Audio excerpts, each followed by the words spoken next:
বাঁচাতে পেরেছে? বাঁচাতে পারছেন না। আমাদের নবী মুহাম্মদ সাল্লাল্লাহু আলাইহি ওয়াসাল্লামের আপন চাচা, নাম তার আবু তালেব। আপন চাচা, নাম তার আবু তালেব। আবু তালেব অসুস্থ হয়ে গেলেন। ইসলামিক ইতিহাস যদি আপনি পড়েন, আপনি যদি তারিখের কিতাবগুলো যদি পড়েন, আপনার এলাকাতে যত আলেম রয়েছে সমস্ত আলেমদের কাছে যদি এটা জানার চেষ্টা করেন যে আল্লাহ নবী সাল্লাল্লাহু আলাইহি ওয়াসাল্লামের কখনো কোনো সময় বিরোধিতা করেছিলেন আল্লাহ নবীর চাচা আবু তালেব, আমি মুমতাজুল ইসলাম, এটা আপনি জীবনে কোনোদিন প্রমাণ করতে পারবেন না। আবু তালেব আল্লাহ নবীকে কত ভালোবাসতেন, আমি একটা সিনেমার নাম বলে দিচ্ছি, প্রত্যেক মানুষ বাড়িতে গিয়ে আজকে এই সিনেমাটা দেখে নেবেন। আজকে যদি ঘুম লেগে যায় অন্তত পক্ষে কালকে দেখবেন। কি সিনেমার নাম? দা মেসেজ। কি বললাম? দা মেসেজ। দেখেছেন অনেকজন? হ্যাঁ, অনেকজন দেখেছেন। আবার আগামীকাল দেখবেন, বয়স্ক থেকে ইয়াং যত মানুষ আছেন, দা মেসেজ অবশ্যই একবার দেখবেন। তাহলে আপনার একটা অনুভব জাগবে যে হযরত মুহাম্মদ সাল্লাল্লাহু আলাইহি ওয়াসাল্লামকে চাচা কত ভালোবাসতেন, কত আদর করতেন। বেঈমান মুশরিকেরা নবীজিকে মারতে এসেছেন, প্রাচীরের মতো দাঁড়িয়ে গিয়ে বলেছে আমার ভাতিজার গায়ে হাত দিবে না, ঈমান আনবে না, সেটা আলাদা বিষয়, মুহাম্মদকে মারতে আসবে না, চাম তুলে দেবো বলে দিলাম, আমি তার চাচা বেঁচে আছি।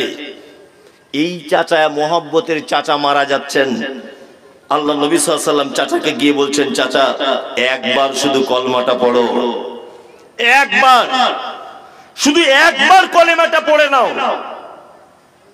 এরকম চাচা ভাতিজা কথা চলছে। আবু জেহেল, আবু লাহাব দল বলেছে, বলছে কি ব্যাপার আবু তালেব, সারা জীবন আমাদের সঙ্গে থাকলে আর মরার সময়তে মোহাম্মদের দল গ্রহণ করে কবরে চলে যাবে, এটা কেমন হচ্ছে না? কথোপকথন চলছে। আল্লাহ নবী সাল্লাল্লাহু আলাইহি ওয়াসাল্লামের চাচার টাইম শেষ, মারা গেলেন। বিশ্ব নবী নিজের জবানে বলছেন, আমার চাচাকে কিয়ামতের মাঠে জাহান্নামে দেওয়া হবে। আর শুধু জাহান্নামে দেওয়া হবে না, দুটি লোহার জুতোকে গরম করে আমার চাচার পায়ে পরিয়ে দেওয়া হবে, তার তাপে আমার চাচার মাথার মগজ টকবক করে ফুলবে। আরে নবী তার চাচাকে পর্যন্ত বাঁচাতে পারছেন না, নিজের জবানে বলছেন চাচা জাহান্নামে যাবে। তার মানে এই দু তিনটে ঘটনা বলে আপনাকে যা বোঝালাম, পৃথিবীর কোন খ্যাতি, পৃথিবীর ধন সম্পদ, পৃথিবীতে বংশমর্যাদা, পৃথিবীতে ব্যক্তিত্ব, পৃথিবীতে চিন্তাবিদ, পৃথিবীতে শিক্ষক, পৃথিবীতে কোন নবী, পৃথিবীতে কোন রসুল নিজের ক্ষমতা দিয়ে কিয়ামতের মাঠে তার পরিবারকে পর্যন্ত বাঁচাতে পারবে না। হুজুর বলছে কি করে আমার মুরিদদেরকে বাঁচিয়ে দিব? হুজুর বলছে কি করে কথা? পরিবারকে বাঁচাবেন কি করে? জি, আল্লাহ তাআলা পবিত্র আল কোরআনের মধ্যে বলছেন পরিবারকে কি করে বাঁচাতে হবে। আপনার পরিবারকে বাঁচানোর আগে আমি পৃথিবীর একটা মারাত্মক মানুষের নাম বলছি, আপনারা শুনতে থাকুন আস্তে আস্তে করে। যদি টাইম থাকে অবশ্যই আপনাদেরকে আমি অনেক কথা বলার চেষ্টা করছি। আমাদের মাঝে একজন লোক ছিলেন, আমাদের মাঝে নয়, মানে গত হয়ে গেছেন, ছিলেন, যার নাম পবিত্র আল কোরআনে আল্লাহ সুবহানাহু ওয়া তাআলা উল্লেখ করেছেন। লোকটার নাম কি? লোকমান হাকিম। লোকমান হাকিম মারাত্মক মানুষ ছিলেন। এত মারাত্মক মানুষ ছিলেন, উনি নবীও নন, উনি রাসূলও নন। এরকম নবী নয়, রাসূলও নয়, অথচ হাদিস কোরআনে নাম এসেছে অনেক মানুষের, অনেক মানুষের।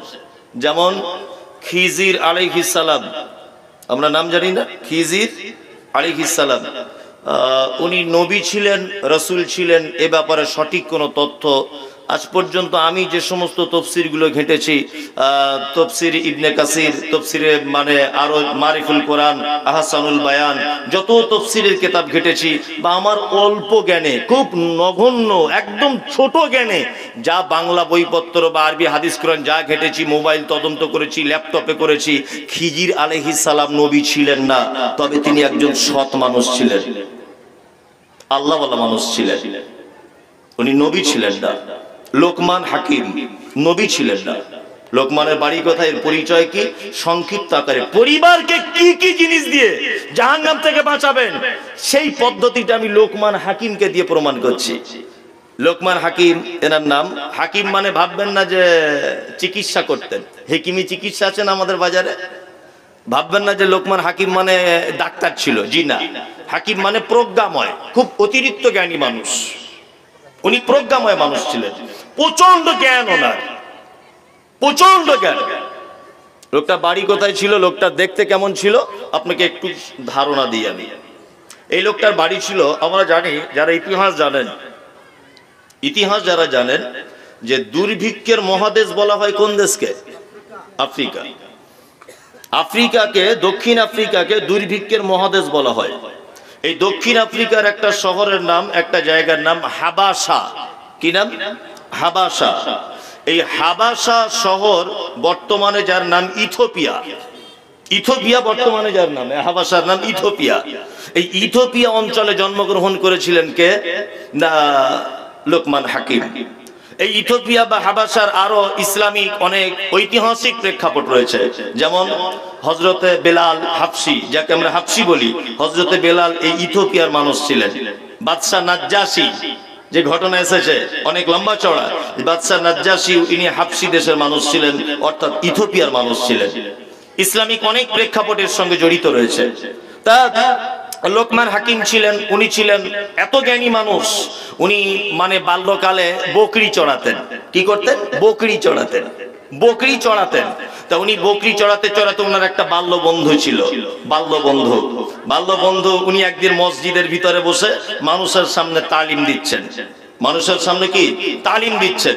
তালিম দিতে দিতে ওই বাল্যকালের বকরি চড়ানো বন্ধুটা ঢুকেছে, ঢুকে বলছে, কি ব্যাপার লোকমান, তুমি কালকে পরশু আমার সঙ্গে ছাগল চড়াতে, তুমি আবার আজকে মানুষকে দিনের কাজ করছো, দিনের তালিম দিচ্ছ?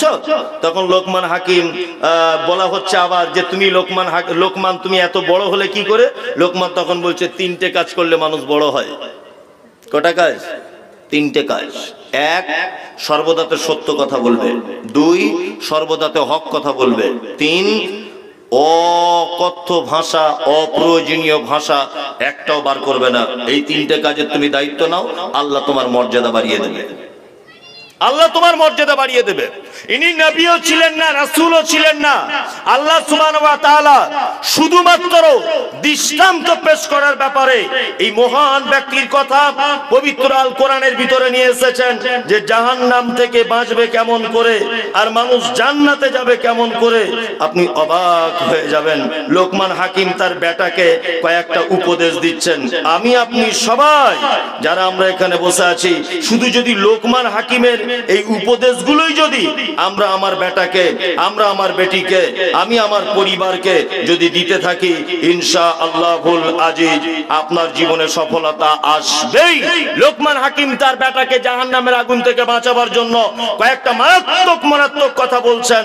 তার মধ্যে একটা কথা হচ্ছে এই, লোকমান হাকিম বলছেন, কি বলছেন? পরিবারকে বাঁচাচ্ছেন।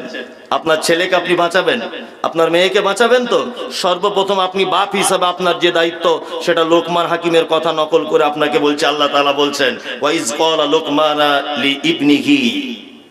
লোকমান হাকিম তার বেটাকে, পরিবারকে বাঁচাচ্ছেন জাহান্নামের আগুন থেকে। 1 নম্বরের পদক্ষেপ, বেটাকে ডেকে বলছে, বেটা, ও বেটা শোনো,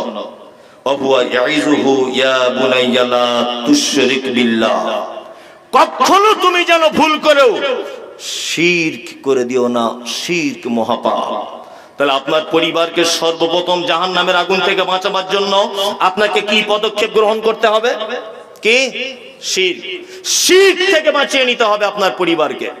সর্বপ্রথম আপনাকে পদক্ষেপ নিতে হবে যে শিরক থেকে বাঁচিয়ে নিতে হবে আপনার পরিবারকে। আপনার বেটাকে সর্বপ্রথম জাহান্নাম থেকে বাঁচাবার জন্য শিরক মারাত্মক বড় পাপ। শিরক কত বড় পাপ, শিরক কত মারাত্মক, শিরক কেমন, আপনাকে তার ধরনটা দিচ্ছি, শুনে যান।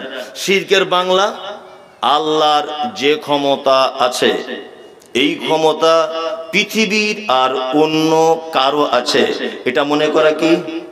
শিরক। আল্লাহর যে ক্ষমতা আছে, পৃথিবীর অন্য কারো এই ক্ষমতাটাই আছে, এটা মনে করা কি? শিরক। রুজির মালিক কে? আল্লাহ। হায়াতের মালিক আল্লাহ, মওতের মালিক আল্লাহ। হুজুর, আপনি দোকান করেছেন, তা হুজুরের কাছে গেছেন একটা তাবিজ আনতে, যে হুজুর যেন বেচা কেনা বেশি হয়, ইনকাম যেন বেশি হয়। হুজুর তাবিজ দিয়ে দিল দোকানে বেচা কেনা বেশি হওয়ার জন্য। তো হুজুর যদি তাবিজের এত গরম, বেচা কেনার ইনকামের রাস্তা বেশি হওয়ার জন্য যদি তাবিজ হুজুর দিতে পারে, তো হুজুর দুনিয়ার সব টাকা তো নিজের কাছেই রাখতে পারে। হুজুর কেন তাবিজ বেচে খায়? হ্যাঁ, হুজুর কেন তাবিজ বেচে খায়? ও তাবিজের যদি এত পাওয়ার হয়, দোকানদারের বেচা কেনা যদি বেড়ে যায়, তা হুজুর তাবিজ দিয়ে তো সমস্ত ব্যাংকের টাকা, ব্যবসা বিজনেসের টাকা নিজের কাছে গচ্ছিত করে নিতে পারে। হুজুর কেন পারে না? বোকা তো গাছে ধরে না। বোকা গাছে ধরে? বোকা গাছে ধরে না। বোকা কোথায় হয়? আমার আপনার ভিতরে হয়। সারা ভারতবর্ষের যত মাজার আছে, হাজি আলী বলুন, আপনার ওই কি বলে পাথর চাপড়ি বলুন, ওই ঘুটিয়া শরীফ বলুন, আজমির বলুন, কাশ্মীর বলুন, দান বাবা বলুন, ফকির বাবা, লালচাঁদ বাবা, যত বাবা আছে, এই যত বাবাদের মাজার আছে, দেখবেন প্রত্যেক মাজারে ঢোকার আগে কিছু ভিখারি তারা থালা নিয়ে বসে থাকে। দেখেছেন এগুলো? আরে ঘুরতেও তো গেছেন রে ভাই, দেখেন না এগুলো? দেখেন। তাহলে ফকির ওর একটা জ্ঞান হয়েছে, ও অশিক্ষিত হতে পারে, ও ভিখারি হতে পারে, কিন্তু ও একটা ভালো জিনিস বুঝেছে যে মরা মানুষের কাছে কোনো কিছু পাওয়া যায় না। ওই জন্য জীবিত মানুষের কাছে থালা নিয়ে বসে আছে। আর এ শিক্ষিত মানুষ, এ যাচ্ছে মরা মানুষের কাছে চাইতে। মানে বোকা তো আর গাছে ধরে না। ওরে ভিখারি বসে আছে জীবিত মানুষের কাছে থালা নিয়ে, আর ও চলে যাচ্ছে মরা মানুষের কাছে দোকানে বেচা হওয়ার জন্য দুয়া চাইতে। আল্লাহু আকবার। এইসব ব্যবসা, ভণ্ডামি, চিটিংবাজি ছাড়া আর কিছু নাই। আল্লাহ নবী সাল্লাল্লাহু আলাইহি ওয়াসাল্লামের প্রাণ প্রিয় শহর, আমার আপনার প্রাণ প্রিয় শহর, তার নাম মদিনা। মদিনাতে 10,000 সাহাবীদের কবর আজও পর্যন্ত রয়েছে। আল্লাহ নবী মুহাম্মদ সাল্লাল্লাহু আলাইহি ওয়াসাল্লামের কবর রয়েছেন, আবু বকর, ওমর, উসমান, আলীর কবর রয়েছে। আরো 10,000 কবর বাকিউল গারকাদে খুঁজে পাওয়া যায়। এই 10,000 কবরের উপরে মাজার করা হলো না, এই 10,000 কবরের উপরে পাথর মানে চাদর চড়ানো হলো না, এই 10,000 কবরের উপরে উদযাপন করা হলো না, এই 10,000 কবরের উপরে একবারও মেলা করা হলো না। আল্লাহর নবী নিজে মদিনাতে শুয়ে আছেন, আল্লাহর নবীর কবরকে কেন্দ্র করে কোনোদিন ঔরস করা হলো না। আরে 2 নম্বর কোয়ালিটির হুজুর বলছে আমাদের প্রত্যেক বছরে 3 দিন করে ঔরস হবে। পাক্কা চিটিংবাজ, ভণ্ডদের থেকে দূরে থাকবেন। বক্তব্য রাখতে রাখতে বলছে আহলে হাদিসরা না ইহুদিদের দালাল। বক্তব্য রাখতে রাখতে বলছে, হুজুর বক্তব্য রাখতে রাখতে বলছে নফল নামাজ আমাকে বিনা পারমিশনে কেউ পড়তে পারবে না। কি লাট সাহেবের বেটা, মনে মনে ভাবছে আল্লাহ তুমি যদি একবার দেখা দিতে, তো একবার দেখিয়ে দাও, চাপিয়ে সোজা করে দাও। বলছে নফল নামাজ আমাদের বিনা পারমিশনে পড়া যাবে না। আল্লাহু আকবার, আপনি অবাক হয়ে যাবেন। আবার বলছে আমাদের উপরে দরুদ পড়তে হবে। আবার বলছে আমরা আওলাদে রসুল, রসুলের বেটা আর কি।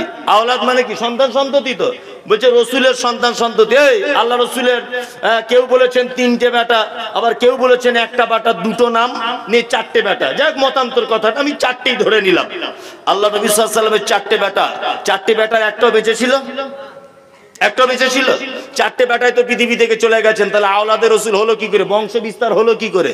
আরে যুক্তিতেও লজিকেও ভুল। আশ্চর্য ব্যাপার। বলছে আশিকে রাসূল, নিজেকে দাবি করছে হুজুর আশিকে রাসূল। আশিকে রাসূল মানে রসুলের প্রেমিক। রসুলের প্রেমিক এরকম হয়? আল্লাহ নবী সাল্লাল্লাহু আলাইহি ওয়াসাল্লাম হযরত আম্মাজান খাদিজা মারা গেলেন, চাচা আবু তালেব মারা গেলেন, বড় অসহায় হলেন, খুব বড় অসহায়। অসহায় হবার পরে তায়েফের মাঠে গেলেন ইসলাম প্রচার করতে। তায়েফের মাঠে ইসলাম প্রচার করতে গেলেন। ইসলাম প্রচার করার সময়তে আল্লাহ নবী সাল্লাল্লাহু আলাইহি ওয়াসাল্লাম একটা পদক্ষেপ গ্রহণ করেছিলেন। আলেমগণ জানেন, আল্লাহ নবী সাল্লাল্লাহু আলাইহি ওয়াসাল্লাম সর্বপ্রথম তায়েফের লিডারদের বাড়িতে গিয়েছিলেন। সাধারণ মানুষদের বাড়িতে যায়নি, লিডারদের বাড়িতে গিয়েছিলেন। গিয়ে বলছেন তুমি এই গ্রামের সম্ভ্রান্ত ঘরের লোক, তোমাকে নেতা হিসাবে মানে চলো, আমি ইসলামের দাওয়াত নিয়ে এসেছি, আমি নবী, আমার কাছে ওহী আসছে, আল্লাহ এক, সমস্ত দেবদেবীকে মুছে দাও। যখনই আল্লাহ নবী এ কথা বলেছেন তখনই মারা হলো পাথর, মেরে রক্তাক্ত করে দেওয়া হলো। আল্লাহ নবী সাল্লাল্লাহু আলাইহি ওয়াসাল্লাম দৌড়িয়ে চলে এলেন, ছুটে চলে এলেন পাহাড়ের উপরে। পাহাড়ের ফেরেশতারা যারা ডিপার্টমেন্টে রয়েছে, পাহাড়ে নিয়োজিত ফেরেশতারা আল্লাহ নবীকে গিয়ে বলছেন নবীজি আপনাকে এই অবস্থা কে করলো? কে আপনাকে এত পাথরে আঘাত করলো? বিশ্বনবী বলছেন তায়েফের অবুঝ মানুষেরা, ফেরেশতারা রেগে আগুন ধরে গেছে, একদম এত রেগে আছে। আল্লাহ নবীকে বলছেন আপনি শুধু একবার বলুন, তায়েফের বড় বড় পাথরগুলোকে নিয়ে, বড় বড় পাহাড়গুলোকে নিয়ে আমরা তাদের বুকের উপরে চাপিয়ে দিয়ে তাদেরকে ধূলিসাৎ করে দিই। আল্লাহ নবী সাল্লাল্লাহু আলাইহি ওয়াসাল্লাম সেদিন বলেছিলেন কখনোই নয়, থেমে যাও। আজকে যদি তাদেরকে তোমরা মেরে দাও, আজকে যদি তাদেরকে তোমরা পাথর মেরে যদি মেরে দাও, আজকে যদি তাদের বুকের উপরে যদি পাহাড় চাপিয়ে মেরে দাও, তাহলে আমি মুহাম্মদ সাল্লাল্লাহু আলাইহি ওয়াসাল্লাম দিন কাদের কাছে পৌঁছাবো? আপনি যদি ক্ষমাই যদি করতে না পারেন, আশিকে রাসূল হলেন কি করে? আমি একটা সোশ্যাল মিডিয়াতে কথা বলেছি, তোমার বিরুদ্ধে চলে গেছে, কথাটা যদিও সত্য, তুমি বক্তব্যতে উঠেই বলছে মমতাজুল ইসলাম বেজম্মার ছেলে। এটা তোমার মুখের ভাষা? ও আশিকে রাসূল নয়, তুমি এক নম্বর আশিকে শয়তান, এক নম্বরের আশিকে শয়তান। আমি বলছি একটা পীর সাহেব মরে কত জায়গায় সেটা আগে বলুন তো। একই পীরের নাম দিয়ে 4 জায়গায় মাজার, তো মরেছে ক জায়গায়? আশ্চর্য ব্যাপার এগুলো, অবাক লাগে আমার শুনলে এগুলো। এদের ব্যবসাটা ঠিক কেমন জানেন তো? আমি একটা গল্প বলি মাঝে সাঝে, আপনাকে বলছি, তবে এর ভিতরে শিক্ষা আছে। একটা পীর সাহেব একটা মুরিদ পুষেছে, মানে ভক্ত আর কি, তার খুব ভক্ত, এত ভক্ত সে যা বলে তাই। এখন পীর সাহেব ওর সঙ্গে একটু ওই ভক্তের একটু ঝগড়া মতো হয়েছে, মনোমালিন্য কিছু ঘটেছে। তা পীর সাহেব তখন বলছে যে তুই এক কাজ কর, তোকে আর আমার এখানে রাখবো না, তুই ঘর চলে যা। তা ও তখন বলছে যে পীর সাহেব আপনার পায়ে দুটো জড়িয়ে ধরে বলছি, এই আজকে 16 বছর আপনার কাছে থাকলাম, আমি বাড়ি গিয়ে কি করে খাবো? তা হচ্ছে এক কাজ করে, একটা গাধা কিনে দিচ্ছি, গাধা গিয়ে বাড়ি গিয়ে চড়াবি, যা যা, গাধায় গিয়ে মাল টাল বহাবি আর খাবি, যা। তা বলছে তাহলে তাই হবে, পীরের উপরে তো কথা বলা যাবে না, তাই হবে। নিয়ে গাধাটাকে নিয়ে বাড়িতে গেছে, 2-1 বছর গাধাটা বেশ ভালোই মাল টাল বহেছে। এখন একদিন গাধাটা মরে গেছে, এখনো পীরের কাছে থেকে তো একটু কিছু কিছু অল্প অল্প শিখেছে। এ তখন ভাবছে যে গাধা যখন মরে গেল এবার আমি কি করে খাবো? নিয়ে রাতের বেলা কি করেছে, রাতারাতি কবর করে গাধাটাকে কবর দিয়ে উপরে একটা লাল চাদর চড়িয়ে দিয়েছে, নিয়ে নাম দিয়ে দিয়েছে গাধা শাহ রহমতুল্লাহ আলাই। কি বলছি বুঝতে পারছেন না? কি বললাম? গাধা শাহ রহমতুল্লাহ আলাই। এখন লোক তো দেখছে ওরে বাবা, রাতারাত্রি মাজার মানে বিশাল বড় পীর, তো সাংঘাতিক ব্যাপার। লোক সব এখন ওই মাজারে আসছে, দলে দলে লোক মাজারে আসছে। এখন ওই যে আসল পীর একে তাড়িয়ে দিয়েছিল, ওর একটু ব্যবসাতে ভাঁটা চলছে, মানে ওর কিছু কাস্টমারের দিকে চলে এসছে। ও একদিন থাকতে পারেনি, এর কাছে এসেছে, নতুন নতুন পীর হয়েছে, এসে বলছে কি ব্যাপার রে সেন্টু, তোর কাছে যে কাস্টমার বেশি, তা তুই কার মাজার করেছিস? এখন পীরে পীরে তো মিল থাকবে। এ তখন বলছে এই এই ঘটনা, আপনি যে গাধাটা দিয়েছিলেন না, ওই গাধাটা মরে গেছে, কি করবো, রাতারাত্রি মাজার করে দিয়েছি, এখন বেশ আলহামদুলিল্লাহ ভালোই ব্যবসা চলছে, খুব জমিয়ে চলছে। তখন ওই আসল পীর বলছে ওরে খ্যাপা কোথাকারে, তোকে যে গাধাটা আমি দিয়েছিলাম ওই গাধার মাই তো আমার বাড়িতে মাজার করা আছে, ওই গাধার মায়ের মাজার আমার বাড়িতে আছে। কি বুঝলেন? সব চিটিংবাজ। হুজুর বলছে ফুঁক দিয়ে বোতল ফাটিয়ে দিতে পারে। হুজুরের কেরামতে শুনুন, বলছে ফুঁক দিত, এত ফুঁয়ের তেজ যে বোতল ফেটে যেত। আল্লাহ, এসব গাঁজাখড়ি গল্প, এসব দিয়ে ধর্ম চলে? চলে? চলে না। পৃথিবীতে যত পাপ রয়েছে তার মধ্যে সব থেকে বড় পাপ, তার নাম শিরক, মারাত্মক বড় পাপ।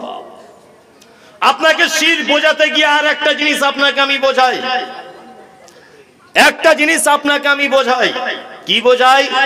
শিরক এত বড় পাপ, পৃথিবীতে অন্যান্য পাপ করলে আল্লাহ যত রেগে যায়, পৃথিবীতে যত ধরনের পাপ আছে সেই পাপগুলো করলে আল্লাহ যত রেগে যায় তার থেকেও অনেক অনেক গুণ বেশি রেগে যায়। তার নাম কি? শিরক। শিরক অনেক, তার মধ্যে সহজে বোঝালাম আল্লাহর যে ক্ষমতা আছে এই ক্ষমতা পৃথিবীর আর অন্য কারো আছে এটা মনে করা শিরক। রুজির মালিক কে? আল্লাহ। হায়াত মাউতের মালিক আল্লাহ। সচ্ছলতা অসচ্ছলতার মালিক কে? আল্লাহ। আল্লাহ আল্লাহ। দোকান করেছেন, তাবিজ লটকানোর কি দরকার ছিল? তাবিজ আপনার কি উপকার করতে পারে? দোকান করেছেন, সর্বপ্রথম দোকান খুলে ধূপ মোমবাতি জ্বালাতে হয়, কেন? ও আপনার কি ক্ষতি করে দিতে পারে? গাড়ি নিয়ে যাচ্ছে ড্রাইভার, হঠাৎ করে সামনে দিক দিয়ে একটা বিড়াল চলে গেল, ড্রাইভার একদম ইমার্জেন্সি ব্রেক কষে গাড়ি একদম হিঁচড়িয়ে চলে গেল 5 ফুট। বলছে কেন? বলছে একটা বিড়াল চলে গেল, অ্যাক্সিডেন্ট হতে পারে। আরে ও তো বিড়াল, ও তোমার কি অ্যাক্সিডেন্ট করে দিতে পারে? ও তোমার কি ক্ষতি করতে পারে? কোনো ক্ষতি করতে পারে না। ক্ষতি যদি করতেই হয়, কে করতে পারে? আল্লাহ। আল্লাহ আল্লাহ। হুজুরদের কেরামতি শুনে শুনে আমার তো মাথা ঝনঝনিয়ে গেল। আমি কালকে সোশ্যাল মিডিয়াতে চ্যালেঞ্জ করে দিয়েছি যে তোর পীরের যদি এত পাওয়ার থাকে তা ওদের বিরুদ্ধে আমি এত বলছি, পীরের কেরামতি দিয়ে আমার জবানটার একটা হাতটা প্যারালাইসিস করে দিক তো দেখি। তোদের পীরের কত বাহাদুরি আছে দেখি, একবার দিক করে দিক। আমার মা আবার আমাকে ভয়ে বলে, দেখ বাবা এসব কথা বলিস না। না, আমার মা তো লেখাপড়া জানে না, বয়স কমে, এসব কথা বলিস না, কিন্তু হয়েও যেতে পারে। আমি যারা হয়ে গেলেই বাকি তোদের যখন ফুঁক দিয়ে বোতল ফাটিয়ে দিতে পারছো, আর আমি তোমাদের পাছাতে লেগেই আছি, তোমাদের বিরুদ্ধে বলেই যাচ্ছি, কই তোমার কত খবর, কই তাবিজ একটা লিখে মুখটা বন্ধ করে দাও, তবেই তো বলবো তুমি বাপের বেটা। ভণ্ডামির জায়গা পায় না। আল্লাহ তাআলা বলছেন ইন্নাশ শিরকা লাযুলমুন আযীম, নিশ্চয়ই শিরক হচ্ছে বড় জুলুম, শিরক হচ্ছে বড় পাপ। পরিবার, আপনার ছেলে আপনার মেয়েকে আরো 2-3টে কথা বলে দিবেন। কি? আল্লাহ তাআলা বলছেন ওয়াসাইনাল ইনসানা বিওয়ালিদাইহি হামালাতুহু উম্মুহু ওয়াহানান আলা ওয়াহানিন ওয়া ফিসালুহু ফি আমাইনি আনিশকুরলি ওয়া লিওয়ালিদাইকা ইলাইয়াল মাসির। আল্লাহ তাআলা এবার বলছেন, এতক্ষণ বাপকে বলেছেন বাপ তোমার বেটাকে শির থেকে তোমার বেটাকে বাঁচাও, তোমার বেটিকে বাঁচাও। এবার আল্লাহ তাআলা বেটাকে বলছেন। আল্লাহু আকবার। আমরা যারা বেটা হয়ে বসে আছি, আপনারা এবার শুনুন, আল্লাহ তাআলা বলছেন আমি মানুষকে তার পিতামাতার সঙ্গে সদ্ব্যবহার করার নির্দেশ দিয়েছি। তার মাতা তাকে কষ্টের পর কষ্ট গর্ভ ধারণ করেছে, তার দুধ ছাড়ানোতে 2 বছর টাইম লেগেছে। নির্দেশ দিয়েছি যে আমার প্রতি, তোমার পিতামাতার প্রতি কৃতজ্ঞ হও, অবশেষে আমার নিকটে ফিরে আসতে হবে। প্রত্যেক বেটার উচিত তার পিতামাতার সেবা যত্ন করা। কি বলছি বুঝতে পারছেন না? মাঝখানে আর একটা কথা বলে দিচ্ছি, খুব ভালো করে শুনে নেন। আচ্ছা বলুন তো, জান্নাতে যেতে গেলে কার মাধ্যমে জান্নাত যাওয়া যায়? আল্লাহ এবং তার কে? জি, আতিউল্লাহ ওয়া আতিউর রাসূল। আল্লাহ এবং তার রাসূলের আনুগত্যের মাধ্যমে কি কোথায় যাওয়া যায়? জান্নাত যাওয়া যায়। পৃথিবীতে আল্লাহ এবং তার রাসূলের মাধ্যম ছাড়া কোন মানুষের মাধ্যমে যদি জান্নাতে যাওয়ার ব্যবস্থা যদি থাকে, তার নাম হচ্ছে আব্বা আর মা। এই আব্বা মায়ের মধ্যে আবার হাই কোয়ালিটি অর্জন করে নিয়েছে, আব্বা মায়ের মধ্যে আবার উঁচু দরজা নিয়ে নিয়েছে, তার নাম হচ্ছে মা। আমি মুমতাজুল ইসলাম সোশ্যাল মিডিয়াতে এবং আপনাদের সামনে আবার এটা বলে দিয়ে যাচ্ছি, এ কথায় বিতর্কিত হতে পারে। পিতামাতার পায়ের তলায় জান্নাত, পৃথিবীতে এরকম কোন হাদিস নেই। পিতামাতার পায়ের তলায় জান্নাত, এইরকম কোন হাদিস আমার জানা নেই। মায়ের পায়ের তলায় জান্নাত, এ কথাই চূড়ান্ত। আল্লাহ নবী সাল্লাল্লাহু আলাইহি ওয়াসাল্লাম হাদিস যেটা ব্যবহার করেছেন, তাহাতা উম্মাহাত, মায়ের কথা ব্যবহার করেছেন, যে মায়ের পায়ের তলাতেই কি জান্নাত, বাপের পায়ের তলায় জান্নাত নেই। এক কথাতে বোঝা গেল পুরুষের পায়ের তলাতে কিছু নেই। মহিলাদের মাঝখানে একটা হাদিস চলছে, কি হাদিস? যে স্বামীর পায়ের তলায় জান্নাত, এটা কোনো হাদিসেই নেই। পিতামাতার পায়ের তলায় জান্নাত কথা এটা নয়, মায়ের পায়ের তলায় জান্নাত এ কথা চূড়ান্ত। পিতামাতা নয়, মায়ের পায়ের তলায়। চলুন, মায়ের সেবার মাধ্যমে আপনি জান্নাত যেতে পারবেন। পৃথিবীতে একটি ভালো কাজ আছে, 2টি ভালো কাজ আছে, 3টি ভালো কাজ আছে। যদি বিপদে আপনি কোনোদিন পড়ে যান, বিপদে যদি কোনোদিন যদি আপনি পড়ে যান, তাহলে একটা কাজ অবলম্বন করুন আজকে থেকে। কোনোদিন যদি আপনার বিপদ হয়ে যায় জীবনে, কি বিপদ?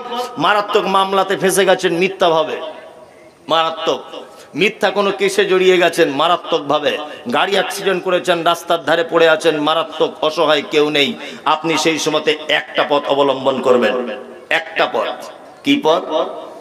আপনাকে পথটা বলার আগে একটা ছোট্ট ঘটনার একটু অংশ শুনিয়ে দিচ্ছি কেটে কুটে, মূল কথাটা বোঝানোর জন্য। সেটা হচ্ছে এই যে বানি ইসরাইলের 3 যুবক, বানি ইসরাইলের 3 যুবক, এই 3 যুবক তারা পাহাড়িয়া কোনো এক এলাকাতে বেড়াতে গেছে বা ঘুরতে গেছে। এখন ঝোড়ো হাওয়া হচ্ছিল, এই ঝোড়ো হাওয়া থেকে তারা বাঁচার জন্যে, তারা কি বাঁচার জন্যে তারা একটা পাথরের গর্তে, পাহাড়ের গর্তের ভিতরে আশ্রয় নিল, যে যদি ঝোড় হাওয়াতে পাথর মাথায় এসে পড়ে, একটা গর্ততে আশ্রয় নিল। আল্লাহর কল কি হলো, একটা বড় পাথর এসে ওই গর্তটা আটকে গেল।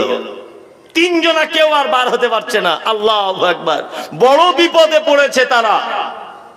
একজন আর একজনকে বলছে, শোন, বাঁচার একটা পথ রয়েছে, এছাড়া বিকল্প কোনো রাস্তা নাই। বাঁচার পথটা কি? বলছে, তুই কি ভালো কাজ করেছিস জীবনে বল, তুই কি ভালো কাজ করেছিস জীবনে বল, তুই কি ভালো কাজ করেছিস জীবনে বল।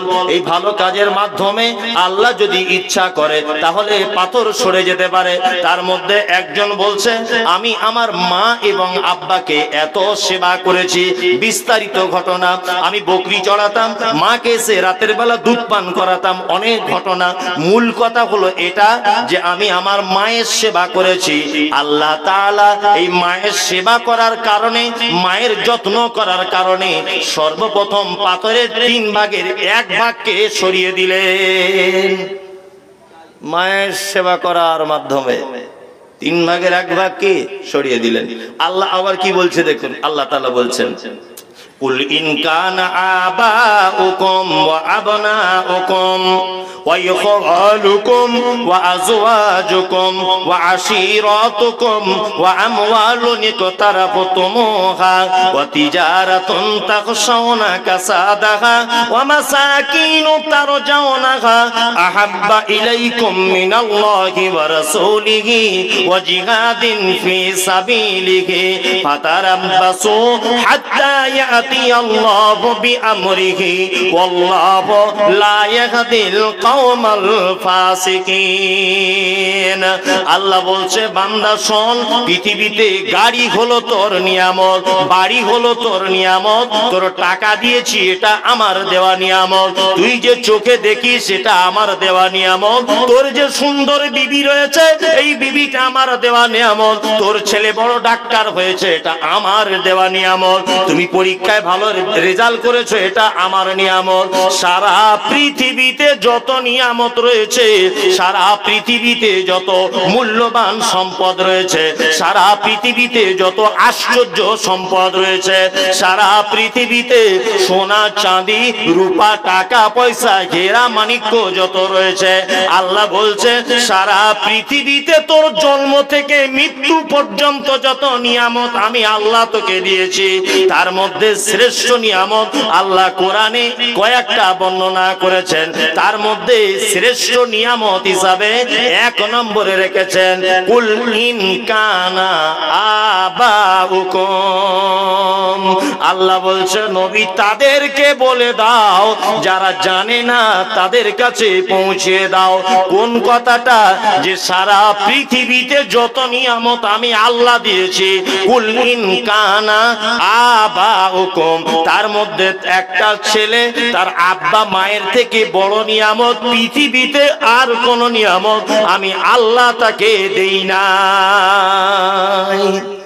বাপ মায়ের থেকে বড় নিয়ামত পৃথিবীতে আমি আর কাউকে দিই নাই। সেবা যত্ন করেন তো? জি, বাপ মায়ের সেবা যত্ন করছেন? কি করে করবে? ছেলেকে তো উপযুক্ত মানুষ করতে হবে, উপযুক্ত মানুষ করতে হবে, তবেই তো। তার আগে আপনি পারবেন? তার আগে আপনি পারবেন না। আল্লাহু আকবার। ছেলেকে যদি আপনি উপযুক্ত, আপনার সংসারে এই পিতামাতারা যে সেবা যত্ন পাচ্ছে না সন্তানদের কাছে, আমাদের 2 জায়গা 3 জায়গাতে ভুল আছে, 3 জায়গাতে। এই কারণে পিতামাতাদের আজকে বর্তমানে এই অবস্থা। আমার ক্ষুদ্র জ্ঞানে আমি যেটা পেয়েছি সেই 3টে কথা আপনাকে বলে দিই, আপনি আজকে থেকে একটু মেনে চলার চেষ্টা করুন। 1, তালাবাল ইলমি ফরিজাতুন আলা কুল্লি কি মুসলিমিন, প্রত্যেক মুসলিম নরনারীর উপরে দ্বীনের জ্ঞান অর্জন করা কি ফরজ, অপরিহার্য। 1 নম্বর, দ্বীনের জ্ঞান আপনার বেটার ভিতরে নেই, এটা 1 নম্বর। আর 2 নম্বরে যে আল্লাহ নবী সাল্লাল্লাহু আলাইহি ওয়াসাল্লাম বলেছেন যে তোমার বেটাকে যখন বিবাহ দিবে একটা মেয়ে দেখো, সেই মেয়েটার 4টে গুণ থাকলে তার সঙ্গে বিবাহ দাও। কি বলছি বুঝতে পারছেন?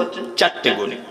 তার মধ্যে আল্লাহ নবী সাল্লাল্লাহু আলাইহি ওয়াসাল্লাম বলেছেন যে সেই মেয়েটা যদি সুন্দরী নাই বা হয়, তার বংশমর্যাদা যদি নাই বা থাকে, তার বাপের যদি টাকা নাই বা থাকে, তাহলে শেষ অগ্রাধিকার তোমাকে দিতে হবে ফাজফার বিজাতিদ দ্বীন, তার ভিতরে দ্বীন আছে কিনা, ইসলাম আছে কিনা, এইটা অবশ্যই দেখে নিতে হবে।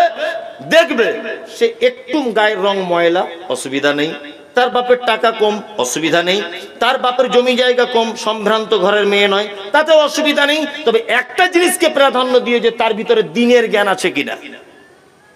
আমরা বৌমা দেখার সময় এরকম দেখি, বৌমা দেখার সময় শুধু দেখি চাঁদের মোড়ে রাস্তার ধারে দোকান আছে ওর বাপের। হ্যাঁ, আবার জিজ্ঞাসা করছে কি ওরা কটা ভাই বোন, বলছে 2 বোন ভাই নাই, বলছে মেয়ে যেমনই হোক দিয়ে দেয়, মানে বুড়া মরে গেলেই তোমার বেটা অর্ধেক পেয়ে যাবে। এই তো আপনার ধান্দা, এটা আপনার ধান্দা নয়, এটা আপনার ধান্দা।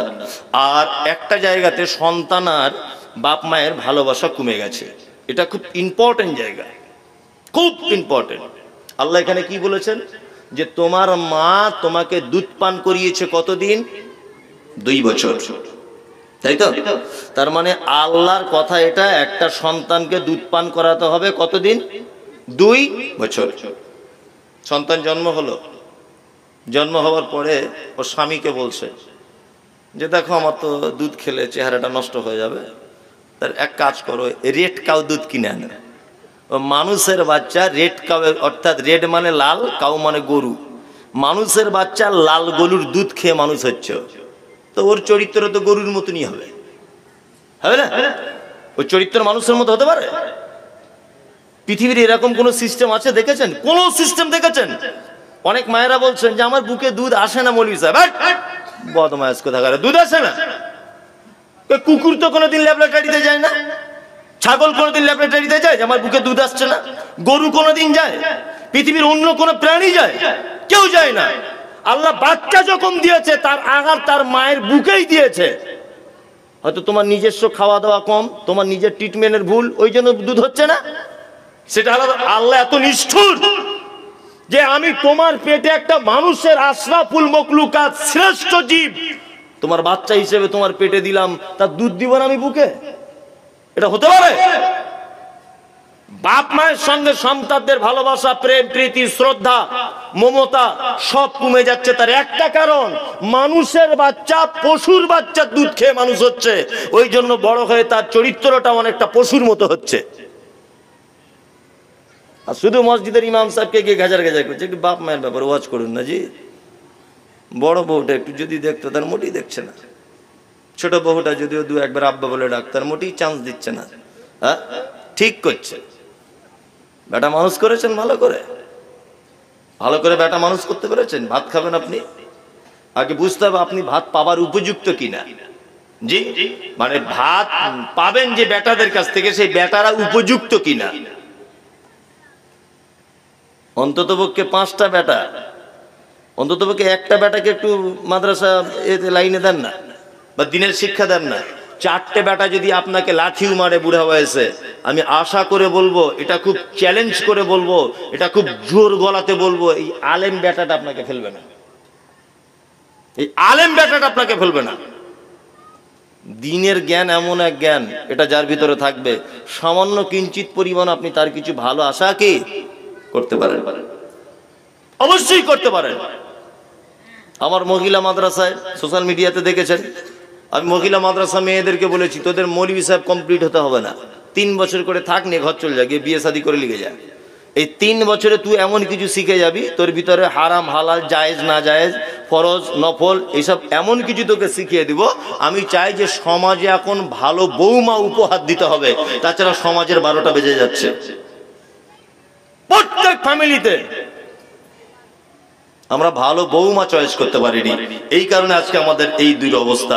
লোকমান হাকিম তার ছেলেকে বলছেন, আরো দু চারটা আয়াত বাদ দিয়ে দিয়ে আমি বলছি। লোকমান হাকিম তার বেটাকে বলছি, ইয়া বুনাইয়া ইন্নাহা ইন তাকু মিসকালা হাববাতিন মিন খারদালিন ফাতাকুন ফি সাখরাতিন আও ফিস সামাওয়াতি আও ফিল আরজি ইয়াতি বিহাল্লাহ ইন্নাল্লাহা লাতীফুন খাবীর। পরিবারকে বাঁচানোর জন্য লোকমান হাকিম তার বেটাকে বলছে, মাঝখানে দুটো একটা আয়াত বাদ দিয়ে দিলাম। আল্লাহ তাআলা বলছেন, ছেলে, কোন বস্তু যদি সরিষার দানা পরিমাণ হয়, অতঃপর তা যদি